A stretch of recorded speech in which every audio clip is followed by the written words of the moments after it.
Hello, and welcome to today's webcast, 2020 Form 1099, Filing Update for Non-Employee Compensation. Before we begin, I'm going to play a brief housekeeping video.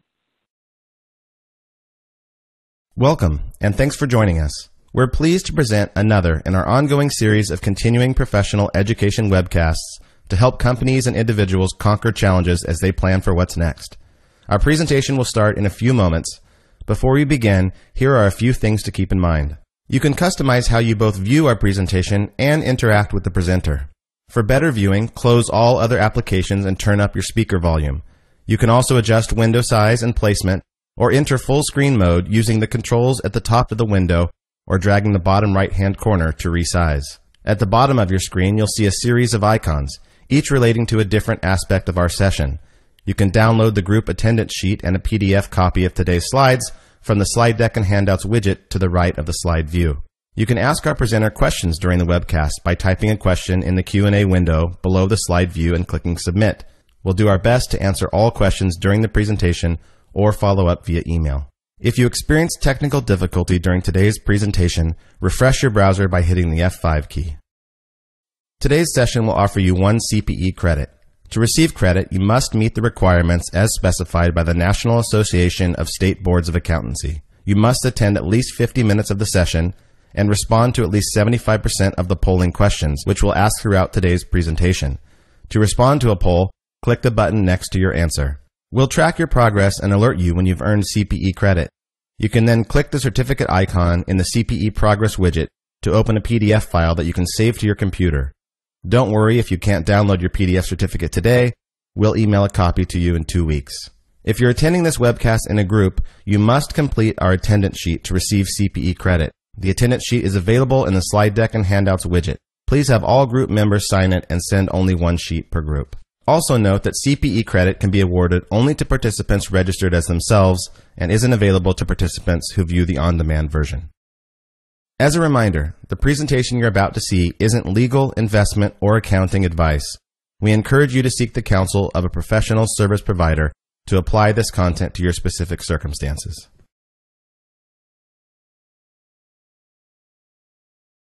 I'm pleased to introduce today's presenters, Jill Dymtrow, Director, Information Reporting and Withholding, and Erin, Fennimore, Director, Information Reporting and Withholding. And with that, I will turn it over to Erin to get us started. Thanks so much, Emily. Welcome, everyone. I hope you're having a great morning or afternoon, depending where you are located. If you're like a lot of our clients, you're realizing that it is the end of the year and it's time to start preparing for 1099 reporting season. And because we're already in a pandemic, why not throw a completely new Form 1099 into the mix?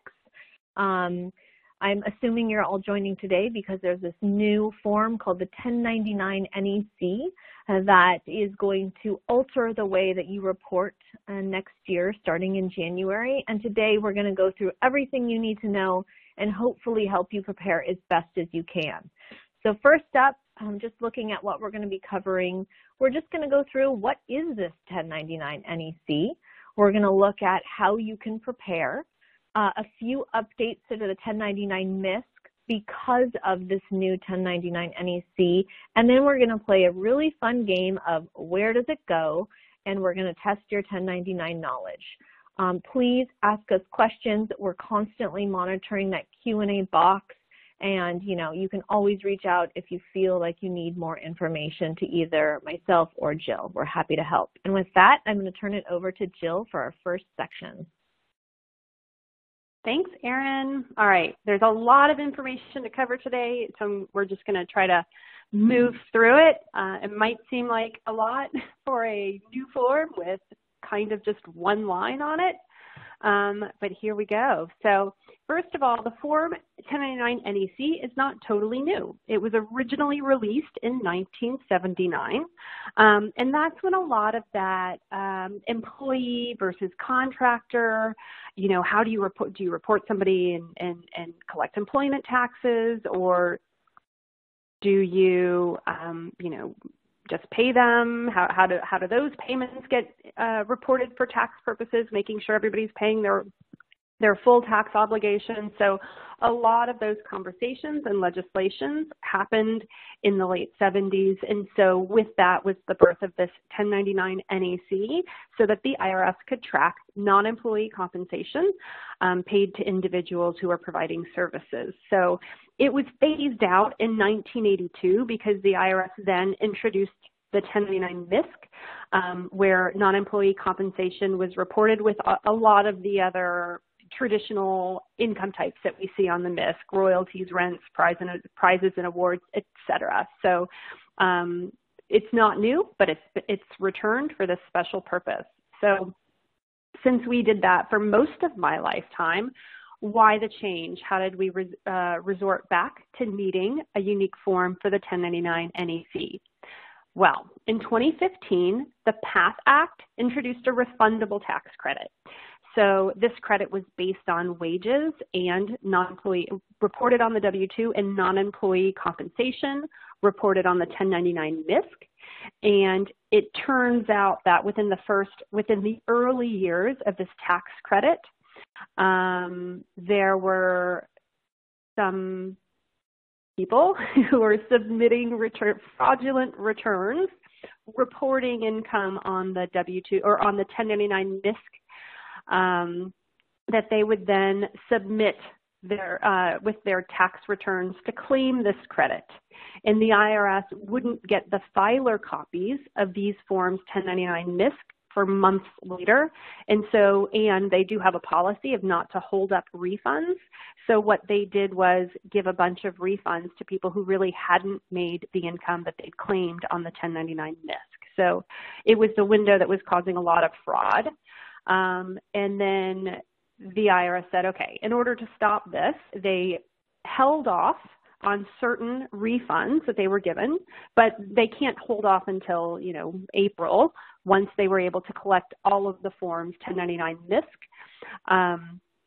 So essentially they updated the Box 7 filing deadline to January 31st. So traditionally 1099 MISC forms are due to recipients on January 31st. They're not due to be filed to the IRS until the end of February or the end of March if you're filing electronically. So the IRS really just needed to close that gap between when recipients would be expected to have access to this information and when they themselves would be expected to have access to this information for the purposes of providing those refunds. So as an immediate resolution to this issue, they moved up that non-employee compensation filing deadline, but the filing deadline for all of the other boxes on the form remained February, March, and this led to a ton of chaos. And I've seen hundreds of penalty notices that the IRS sent out to clients that said, hey, you have filed your 1099 MISC forms late, starting in 2017, and luckily we've been able to get a lot of that abated, but it has continued over the years because people just didn't realize this change. They've been doing, their filing by the end of March for 20 years now, and just one thing changed, and it wasn't particularly well publicized, and so this caused a lot of issues. Compounding that was that payers who did get this correct, and they said, okay, well, we're going to file all of our MISCs before January 31st, and then, after January 31st, here's a few MISCs that we missed to report non-employee compensation. So, or rather, they'd submit the whole of their non-employee compensation filing before January 31st, and then they were going to submit the rest of their MISCs for rent and, prizes and awards and other types of income by March. And with that, they also included a few of their outstanding non-employee comp reporting that they didn't understand they had, or that they were still collecting the information for by the January 31st deadline. So that they included a few in their larger filing that happened, sometime in March. And because there was any forms 1099 MISC reporting non-employee compensation, that whole file would get penalized. So say there was 500 forms 1099 MISC reporting rent that was submitted in March, 2 submitted with non-employee compensation, that trigger of having any NEC reporting in that MISC file in March penalized the whole filing. So obviously that was, there was grounds for abatement of that penalty, but I'm not sure how many filers caught that. I'm not sure how many filers paid that, and I'm sure it's still causing problems today. So all of these issues combined led the IRS to say, all right, we're going to have to do something more serious about this. People are having problems, and we need a resolution. So they brought back the 1099 NEC. So now there's a whole new form, so a whole new process. The 1099 MISC is all going to go back to one filing deadline. So you have now your 1099 NEC recipient statements due on January 31st, but you have also your IRS filing due on January 31st for this specific form. And now the MISC goes back to, the January 31st or the late Feb, late March, if filed electronically timeline. All right, so the purpose here is, and this is something that, we're going to let you know, and we'll probably reiterate a few more times. There is no change in rules of what you would have previously reported in Box 7 of the 1099 MISC in what you will now be reporting in Box 1 of the 1099 NEC. So the form's changing, the format's changing, the mechanism is changing, but the rules about what goes in that box will remain the same. It's going to be used to report payments of $600 or more, one day that will change, but not this year, of non-employee compensation and associated federal and state tax withholding. That's all that's on the NEC. Pretty much everything else on the 1099 MISC has stayed the same, but the Box 7 was obviously removed from that form, so to remove further confusion about how to report your 2020 payments. For 2020, the IRS has issued joint instructions for the 1099 MISC and 1099 NEC, and I think that's just because, if you're looking for the instructions of how to report non-employee compensation, as you always have, it directs you right there to let you know that something very specific will be changing, and there's a different form to report that on. All right, so what is non-employee compensation? Payments that you make to a non-employee. As I mentioned earlier, all of the discussions and legislation about what in the guidance issued about what constitutes an employee versus a contractor is dated. It's still kind of the same guidance that we've had for years. The IRS is looking to update that in the future. Industry is looking for them to update that in the future. But for now, it is the same as it has been for the last 20 or so years. So payments for services made in the course of a trade or business. Trade or business is very important. If you have somebody come to your home to mow your lawn, not reportable on a 1099. If you have somebody come to your office building to mow the lawn, it is reportable on a 1099. Payments made to individuals, partnerships, estates, or in some cases a corporation for medical and healthcare payments or gross proceeds paid to an attorney or any payments actually made to an attorney are subject to NEC reporting. Examples of this, independent contractors. If you pay a plumber to come to your office building and fix it, and he gives you an invoice that includes parts and materials, all of that gets reported as non-employee compensation. Any payments made to an attorney for services that attorney provided to you. Payments to a medical provider for services or director's fees. And here's the 2020 Form 1099 NEC. So this is no longer in draft form. It is official. Any payments that you made in 2020 that would have been reported on Box 7 of the 1099 MISC traditionally will now go into Box 1 on this form.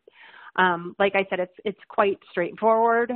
We have all of the payer and recipient information here that we're used to seeing on Forms 1099 so that the IRS can connect these payments to the recipients. And then you just have the non-employee comp number here, the associated federal income tax withheld here.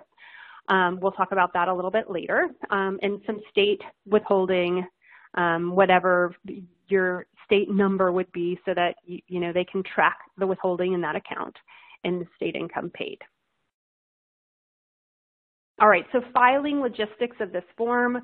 As I mentioned, you're going to have the due date of both the recipient statement and the IRS filing of January 31st. So there's no extension for electronic filing. There's no automatic 30-day extension for this. It's due on January 31st, and you have to submit the information you have by January 31st to avoid any penalties. There have been allowable 30-day extensions, but with very serious criteria. So some sort of catastrophic event, fire, casualty, natural disaster, death or illness, or unavoidable absence of a responsible individual, or if you're a first-year filer. So you can apply for an extension on the 8809, but the 30-day extension is going to have something very serious attached to it. But hey, the way that the year's been going, this is very possible that you might experience one of these and be eligible for that 30-day extension. If you are planning on filing for this, it will be I would recommend doing it early, so perhaps you could get a response back to them before the filing deadline. And somebody in the comments has just said January 31st, 2021 will be a Sunday. Of course it will. So the rule on that is, yes, February 1st is the official filing deadline for that, which I hate when that happens because February 1st is my birthday and I like to be done with this by then. Not going to happen in 2021. So there are some proposed reduced thresholds for filing electronically. They will not affect your 2020 reporting that you're going to be doing next January or February 1st. So the threshold for e-filing is still 250 or more of any single type of return. So now you separate the NEC from the MISC. But subsequent years, this will drop. So this law passed. It is now official, but the IRS has not enforced the reduced threshold, but it will come over the next few years. So really, if you can e-file, you really should be doing that now, even though it's not buying you any additional time on the NEC. But you will be required to going forward, and there's a number of service providers in the market that will offer that for you, or software companies that will execute those for you. All right, so exclusions, what is excluded from the 1099 NEC reporting? Payments of less than $600. Payments to exempt recipients. Definition of exempt recipients will not have changed. So you have corporations, you have, state and local municipalities, you have government entities, those types of things, entities that aren't taxable, and payments for non-employee compensation made with a credit card or a P card or through a third-party network transaction that is subject to 1099-K reporting. So if you are paying for a service, but you paid through a credit card for that service, so catering, you put the catering on your credit card, then that is not subject to 1099 NEC reporting. That is subject to 1099-K reporting, and that reporting is to be executed by the credit card company. All right, and I'm going to turn it over to Emily to go over our first polling question. Make sure you answer this for your CPE credit. All right, thank you. Our first poll today, how is your 1099 reporting prepared? And your options are A, internal staff prepare reporting by accessing homegrown software. B, internal staff prepare reporting by accessing an outside system. Or C, outside service provider prepares using an outside system. I'll give everyone a few moments to respond. To participate in our polls today, please click the button next to the answer you choose and hit submit. We'll give everyone a couple more seconds here.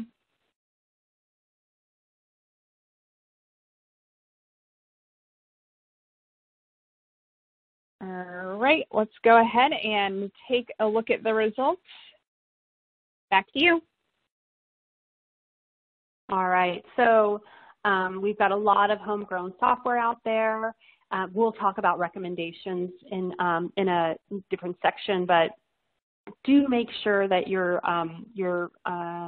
technicians are aware of this change. There's going to be big changes to the e-file specifications this year for this. But a lot of people are using outside staff and using a third-party system. Hopefully your third-party system is aware of the changes and has made all the necessary adjustments. I would reach out to them for that. And then we've got a bunch of outside service providers preparing these too. So we do expect to see that grow a bit with the increasing complication and focus on these types of forms. So thank you for answering that. And now I'm going to turn it over to Erin to talk a bit about preparing for the filing season we're going to see in January. Thanks so much, Jill.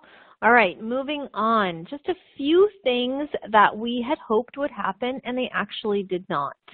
The first one is definitely a big cause for stress for a lot of clients that we've been discussing this with.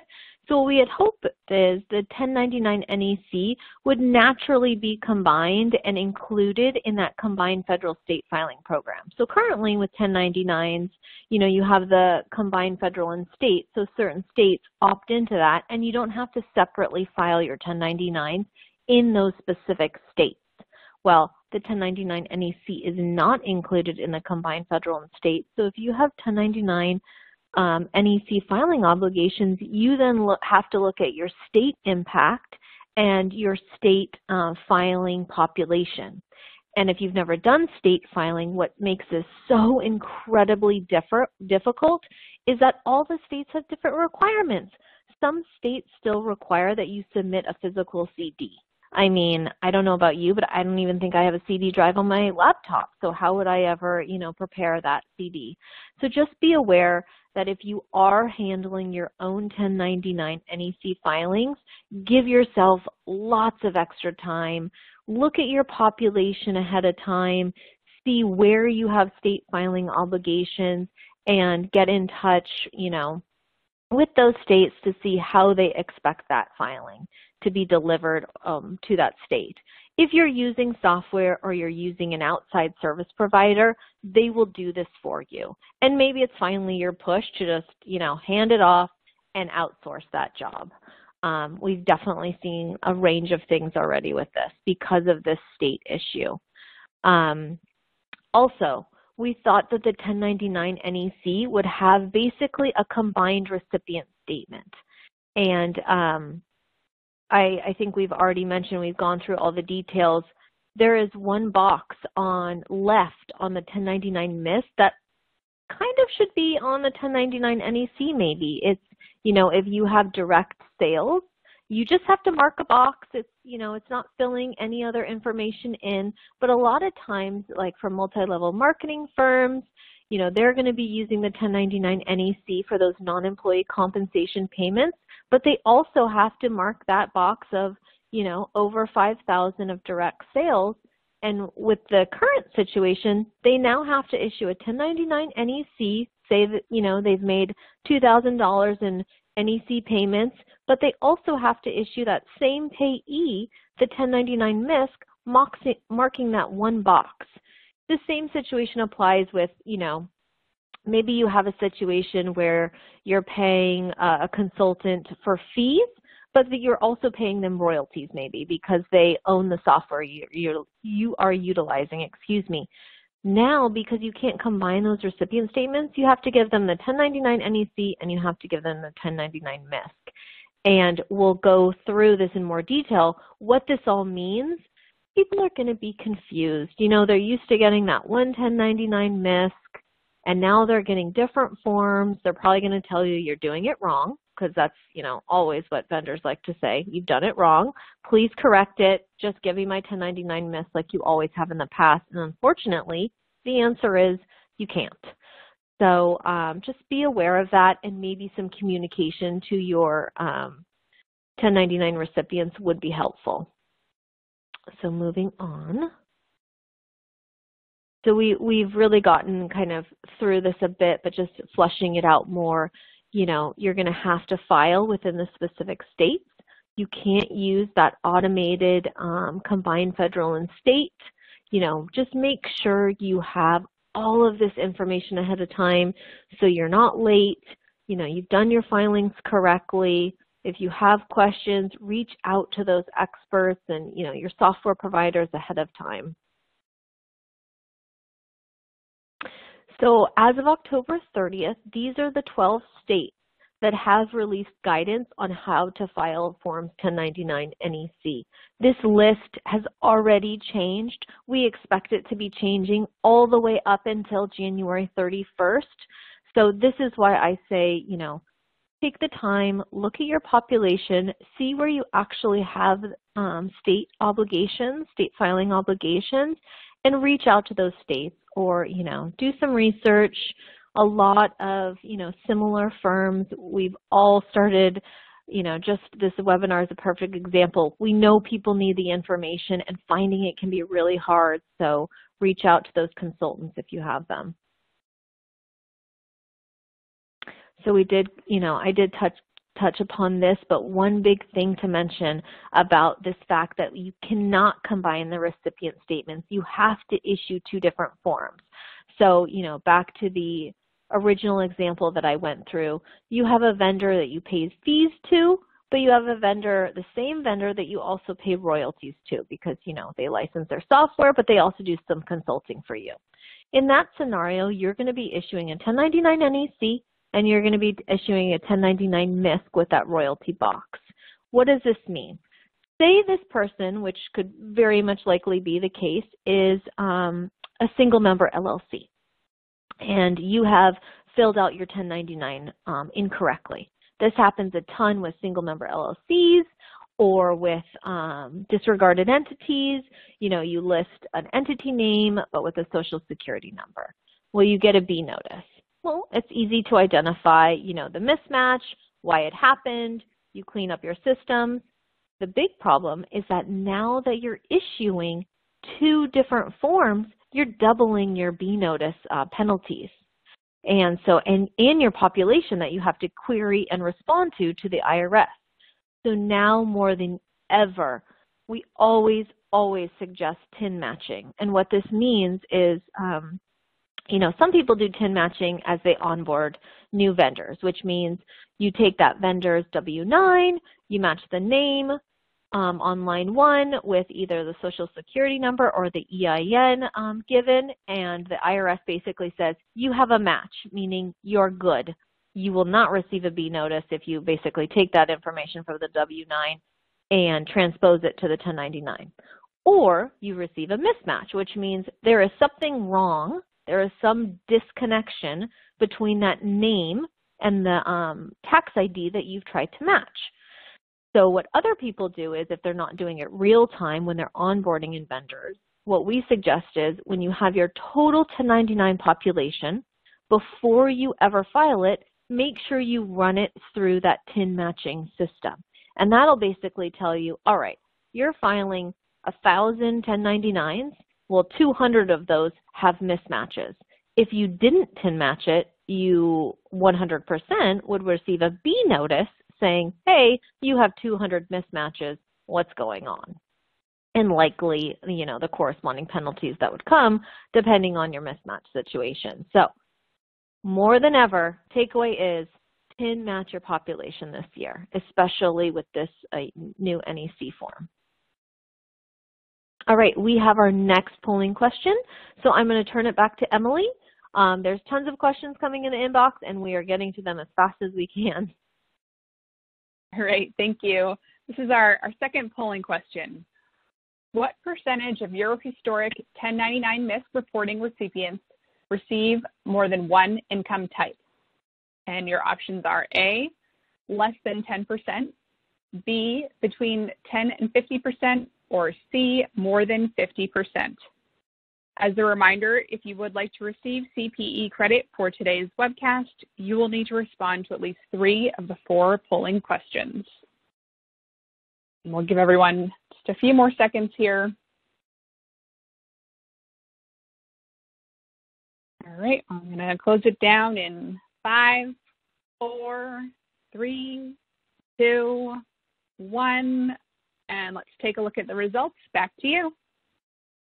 Okay, thanks so much, Emily. All right, so from these results, it looks like the majority of you are, paying one income type. So that means probably one Form 1099. But still, even with one Form 1099, back to my point about the TIN matching, definitely do it. It's going to prevent you such a headache with these B notices. We have so many clients getting them right now.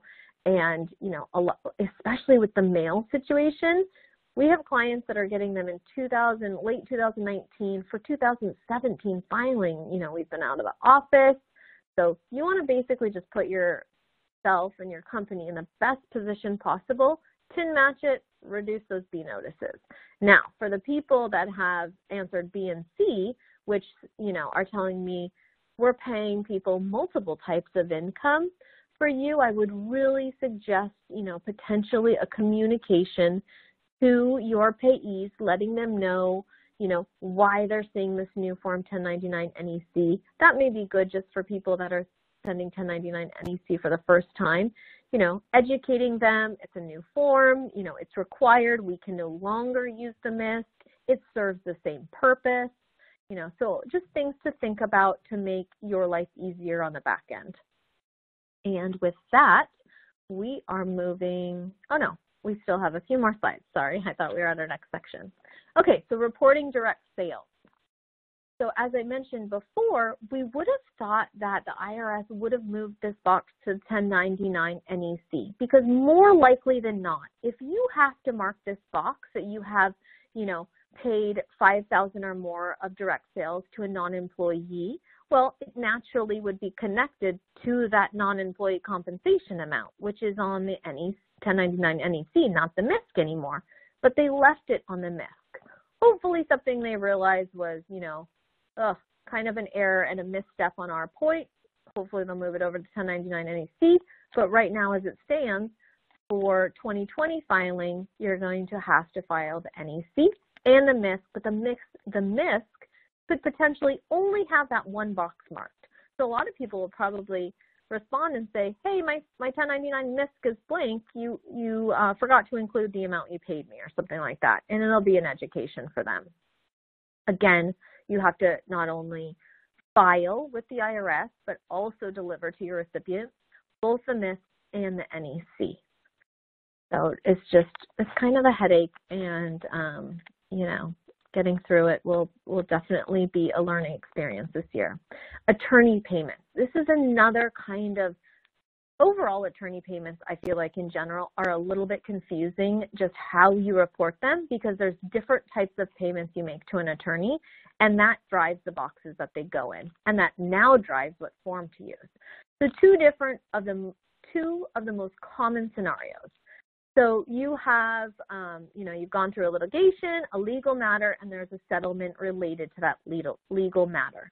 That's still in the payments to attorneys box, which is now box 10 on the 1099 MISC. So settlement checks, paid out to an attorney and or, the plaintiff, payments for services related to that specific legal matter, still 1099 MISC box 10. Now, other scenario, we have legal counsel on retainer. They draft all our contracts for us. They give us position pieces on certain legal situations. Those are just general services that the attorneys are providing to you. So that is now the 1099 NEC. So conversely, if you have, the same firm, but they're litigating for you and also, providing contract services, you could potentially have a 1099 MISC and a 1099 NEC. I mean, if you think about this just from like a billing perspective or like a payment system perspective, it's one firm's name with probably a total sum amount that you're paying to that attorney. How will you ever know what amount is for what? And this is going to be a big hurdle for everyone of updating their internal systems and also their review standards for what goes on the MISC and what goes on the NEC. I mean, where you're paying one company for different types of income, I can see this getting really tricky. And the only thing I can say to make it easier is trying to update the systems that you use internally to track these payments as much as possible. So planning ahead, I mean, this really goes to what I was just talking about. First and foremost, look at your internal systems. Look at how you're categorizing the payments that you're making to make sure that the way your systems are currently set up is in such a way that you can extract that data knowing that the payments that are in scope for NEC go to the NEC, but the payments that are in scope for the MISC go to the MISC. I mean, you know, I personally don't see a ton of extremely sophisticated systems that would tell me the type of income being paid, but that is the granular review that will be required in order to make sure payments are making their way to the right form. You know, if you're using a homegrown system, looking at how you can customize it. If you're using a third-party provider, so, you know, you send all your payment information, someone reviews it, they prepare it for you. This scenario will probably be the easiest of avenues to take because you already have someone looking at the payments, you know, asking you these questions. You'll probably have to pull invoices for them so you can look at, all right, well, we paid this legal firm, but I see here, you know, invoice 234 for services, but invoice 3 isn't an invoice, it was a check for a settlement. So you have people that can help guide you. But if you're doing this all on your own, just really make sure you pull your information as far ahead as possible and update anything you can to help you automate this. We received like a handful of questions about all of this and, you know, people who are paper filing versus electronic filing. If you've already received those 2020 forms, 1099 MISC, well, if you're paying on non-employee compensation, you can't use those 1099 MISC. You would have to get the paper 2020 1099 NECs. So just be careful to make sure that you actually do file the correct form.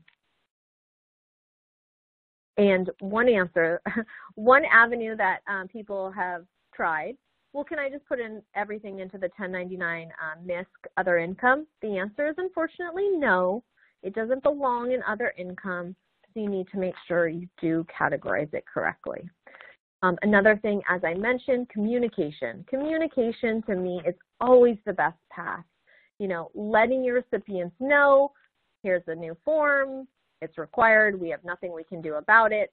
If you're sending the same vendor multiple types of 1099 multiple types of 1099s now because of this new NEC, maybe putting in a communication about that. You know, blasting out a general communication just in general to everyone that are vendors of your company. Maybe that's the best idea. But, you know, I would definitely think about some type of communication because we very much anticipate a lot of confusion on the part of recipients of these Forms 1099. And we have our next polling question, so I'm going to turn it back to Emily. Great, thank you. Our third polling question, how many Forms 1099 MISC does your organization issue each year? And your options are A, less than 100 forms, B, between 100 forms and 1,000 forms, C, between 1,000 and 10,000 forms, or D, more than 10,000 forms.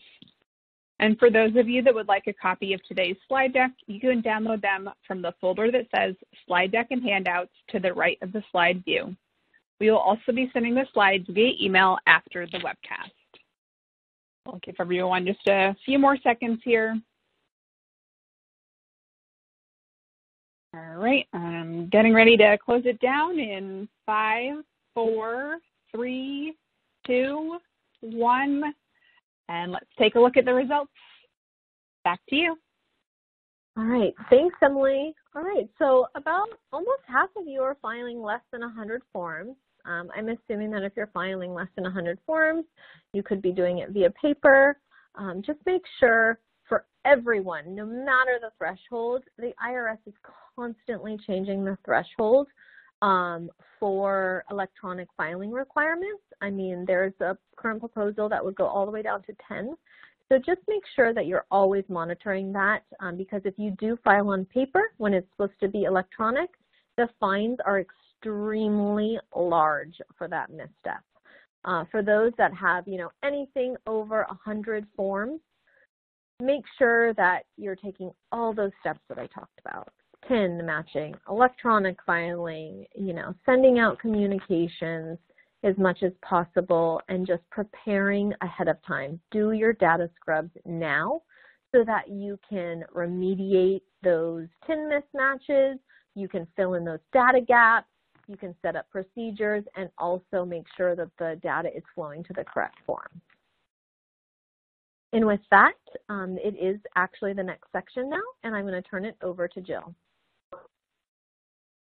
All right, thanks, Erin. So as Erin mentioned, we're going through doing a quick fire challenge of answering as many questions as we get to while the other person's talking. And so mine keep jumping ahead and cutting off. So I apologize if you've gotten a half response and then another half response and a full response. Second, there's probably about 100 questions about the TIN matching system. So I'll go ahead and explain that. TIN matching system is a free service provided by the IRS. You can go on www.irs.gov to get access to it. You would query e-services. There's a lot of requirements in there to do TIN matching. So you first have to have a person sign up as an e-services user that's an officer of your company or delegated by an officer. Then they'd have to create an e-services or a TIN matching account for your company, and then you could delegate other people that have signed up as an e-services user to use that system on behalf of the company. So there's a lot of rules around what you can and can't match, and basically you tell them what the name TIN combinations you have that you have to report, and they'll tell you if they're right or not. So sometimes they'll say, hey, we didn't issue that TIN, that's not a valid TIN, or they'll say that, that name TIN combination that you submitted doesn't match. If you can't access that system for some reason, some companies don't want their employees to access it because there is some, potential personal liability associated with that. You do have to disclose personal information to the IRS to get access, things like that. There are third-party providers that will provide that service for you. We do it. I'm sure a bunch of other service providers do it as well. So the key, I think, is to make sure you get somebody that's using the actual IRS system to do the TIN matching. Sometimes companies who have access to a lot of name TIN data build their own kind of database, and I think those are less reliable. So IRS TIN matching system, www.irs.gov, and you give them the name TIN combinations and they'll tell you if they're right or not. But again, it does take some time to get that set up, and if you want that service provided, there's other, service, you can Google TIN matching service providers. We'll do it for you, depending on how you want to get that done. So that's in an attempt to answer the 100 or so questions in the Q&A. We're going to do a better job about including a slide on that next time. All right, 1099 miscellaneous. So now that we have talked about, the major change that's happened with the new form NEC, obviously you will not find on this form a box to include non-employee compensation reporting. That's the major change, and it comes with all the complications that Erin has talked about. If you're an MLM and you've got a payer that made direct sales and they're getting non-employee compensation, that's going to be a whole can of worms to deal with this year. So communicate with those people. And the other rules for 1099 MISC reporting are pretty much the same as prior year, but because we're here and because it's December, you're going to be starting this process in a month or hopefully sooner. We'll go ahead and talk through some of these points as well. So with the introduction of the new 1099 NEC, we've got our MISC IRS filing deadline for all the payments reportable on that form back at the end of January, or at the end of February 28th for paper filing, March 31st for electronic filing. I have had some questions about if we have less than 250 forms, can we e-file? Yes. If you have one form, you can e-file. Try to find a way to get comfortable with the e-filing. I think paper filing is the biggest pain, lining up forms and mailing them and getting them from Office Depot or wherever you have to go and get them. And e-filing is much easier. You're probably going to get a notice that they didn't get them in time if you paper file them because of all of the complications that we've heard about with Postal Service. So if you are interested, this is a great year to pursue potentially electronic filing for the first time. The 1099 MISC recipient statement is still due January 31st. I would also recommend electronically delivering those as well, if you can. That is allowed in certain formats. There are some rules around that, though. So that's probably going to give me another 50 questions in the Q&A. All right, so just going through box 2 royalties. This is a tricky one, so we wanted to talk about it. It's got a $10 threshold, not a $600 threshold. And this is for payments for the right to exploit intangible property, copyrights and trademarks. This is tricky because you can purchase software and it can be a royalty or it can be a good or it could be a service. All reportable in different ways are not subject to reporting, as is prepackaged software. So essentially, if you buy prepackaged software, it's a good. If you have the right to, copy and sell and exploit that right, then you're paying a royalty. So, and also be aware, if something's called a royalty on an invoice, doesn't necessarily make it so. Really look at what you're paying for. Income. This is one of the biggest issues that we see year over year. This has a very limited use. So the trick is, if somebody does a service for you and you report it as other income, they don't have to pay self-employment tax on it. So the IRS is really keen on identifying people who are paying a lot of other income rather than non-employee compensation, and they don't have some sort of reason, like it's not Publishers Clearinghouse sweepstakes. So I like to think of unearned income as like somebody who just kind of stumbled into something and they didn't do anything to earn the money. So taxable settlement payments. So like there's a slip and fall, whoops, but then they got punitive damages. So that could be reportable as other income. Third-party prizes, maybe they walked into your store and they were the 50th person in line today and they got a $1,000 gift card. That would be reportable. They didn't enter a contest.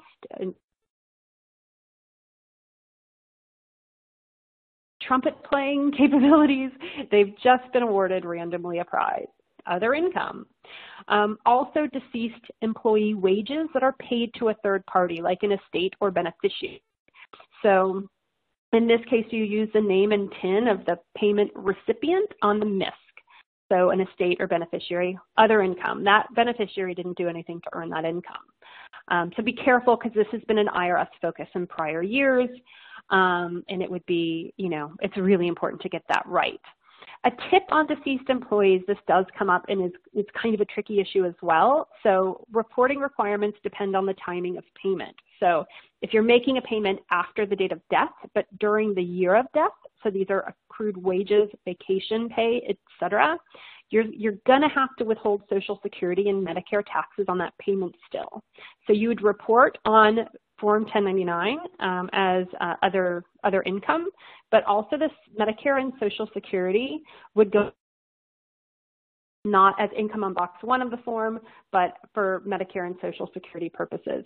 For payments after the year of death, that is 1099 MISC box 3 reporting only. And death benefits paid from qualified and non-qualified deferred comp plans that are paid to the estate or beneficiary are 1099-R reportable. Those do. So if you're running into this situation, this slide could be useful for you. Backup withholding is another issue that we see creating problems all of the time. The current backup withholding rate is 24%. If you submit an e-file, a 1099 e-file, with backup withholding that is at different rates from the gross income of 24%, Maybe you back up withhold so rarely that your system is still set at 28%. Or maybe you've got some foreign payees in that 1099 file that were subjected to 30% withholding. Remember, your non-U.S. persons that are subject to 30% withholding do not go on your 1099 file. They're going to go on your 1042S file.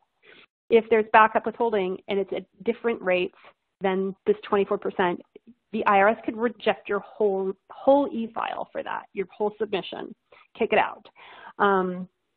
So make sure that, if you do have any backup withholding, you are reporting, regardless of whether the payment meets the threshold. If you back up withheld for half of the year and then you didn't back up withhold for the other half of the year, consider issuing, a form that has the 24% backup withholding applied to that payment, and then a separate form that does not have any backup withholding on it, as opposed to reporting something that has, say, 12% with withholding. Also, backup withholding is included in the gross amount being reported. So if you made a payment to Moss Adams for $1,000 to review documents, and we refused to provide our EIN, and you applied backup withholding, you would still report on that 1099 a gross income of $1,000, even though you paid us $240 less because you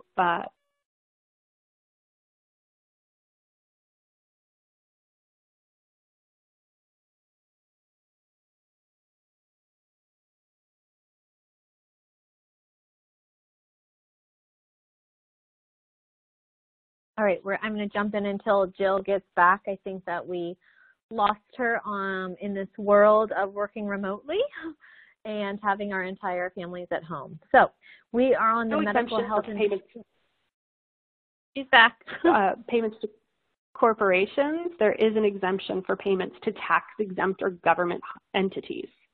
So if you're a self-insured company or somebody who processes their own workers' comp payments, be especially vigilant for these types of payments.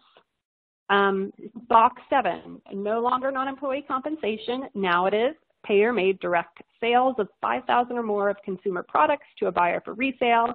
Erin has covered that issue. You're going to have to report separately on an NEC and a 1099 MISC if you have this payment to the same person. Gross proceeds paid to an attorney. We also have questions about this one. There is a $600 threshold, and generally the name on the checks that you write are going to determine your reporting requirements. And it's likely you may have double reporting, so reporting to the attorney and the plaintiff in some situations. And that is, the IRS understands that is an issue and has still required it.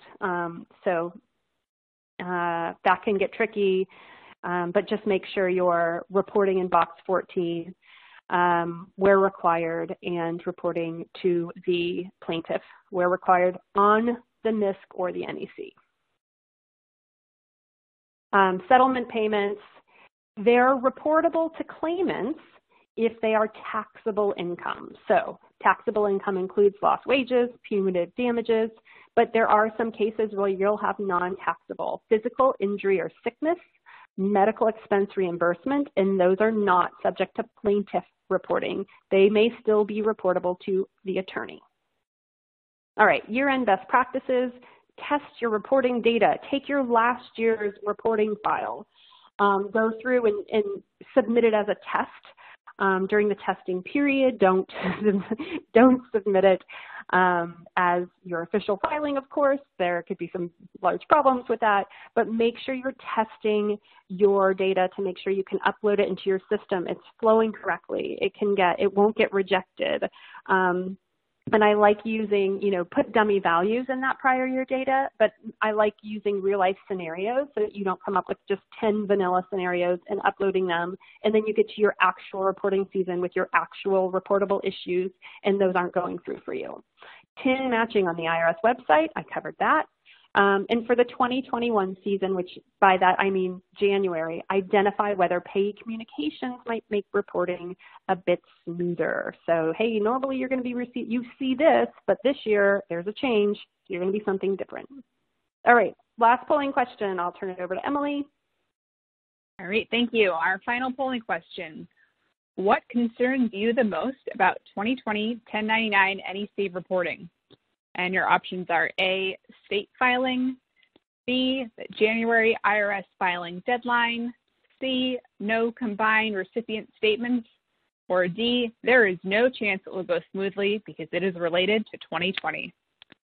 And we'll give everyone a few seconds here. Once you have completed all CPE requirements, you will be able to download a PDF of your CPE certificate from the CPE progress window. If you have any difficulty downloading your CPE certificate, don't worry, we will also be sending them via email. All right, and let's close it down in 5, 4, 3, 2, 1, and we'll take a look at the results. Back to you. I agree full-heartedly with item D. Oh, it's going to be tough. But yeah, state filing is going to be a challenge. Hopefully you're using a good service provider that has a good handle on that. January IRS filing deadline has been a thing since 2017, so hopefully we can get over that. And the combined recipient statements is also going to be a challenge. There's no wrong answer for this one. You all did great. All right, so I'm turning it over to Erin because we have a fun game. All right, thanks, Jill. All right, we are going to play Where Does It Go? All right, so you paid $800 to your office flower delivery service, a sole proprietor. Do you pay that on the 1099 NEC? Do you report that on the 1099 NEC or the 1099 MIS? The answer is the 1099 NEC. Hopefully you all were telling yourselves that in the background and you're cheering that you got it right. Why? You report on the 1099 NEC because this is non-employee compensation. You're paying someone who is not your employee to do something for you. Bonus round, you will report the full amount for the flowers and the delivery if they provided both. So the goods and the services is a combined reporting amount. All right, question number 2, and we had a ton of questions about this, so hopefully this illustrates it. You paid $10,000 to an attorney in settlement of a slip and fall case in your store. Is this the NEC or the MISC? I'm going to give you all 1 second to think about it. Your gut reaction was hopefully the 1099 MISC, and you're all probably pinging me questions. Why? Here's the difference, and I know it can get really confusing with these types of payments.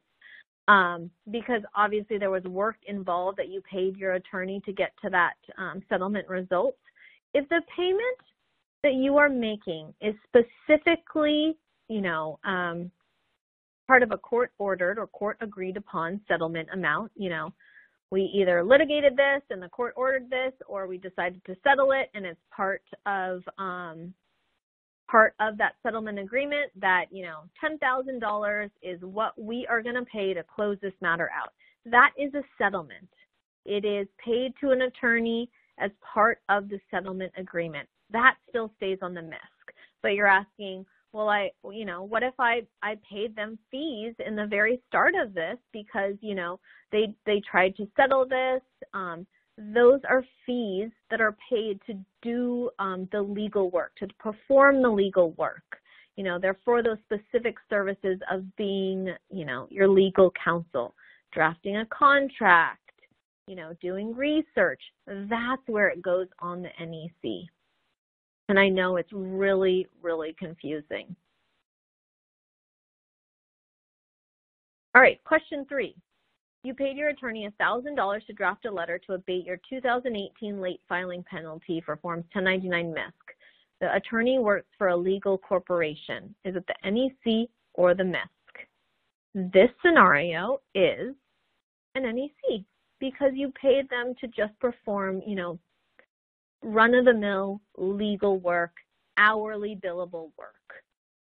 We threw in the fact that they're a corporation because for healthcare and legal services, you actually report them even if they are a corporation. So I had a question, I pay royalties to corporations. Well, corporations are technically exempt from 1099 reporting for that type of payment. And that is our last question. We have about 1 or 2 minutes. And we are still going through about 239 questions, so we're working as fast as we can, and I think I'm turning it back over to Emily. Awesome. Thank you.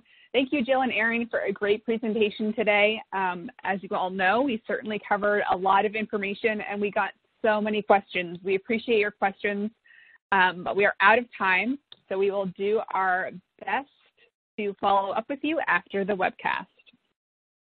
And as a reminder, if you attended today's presentation in a group and would like to receive CPE credit, you must complete the group attendance sheet found in the slide deck and handouts window to the right of the slide view. If you participated as an individual and met all certification requirements, your certificate is available to download now in the CPE progress window. I'll keep the webcast console open for a few minutes to give you time to download your CPE certificate.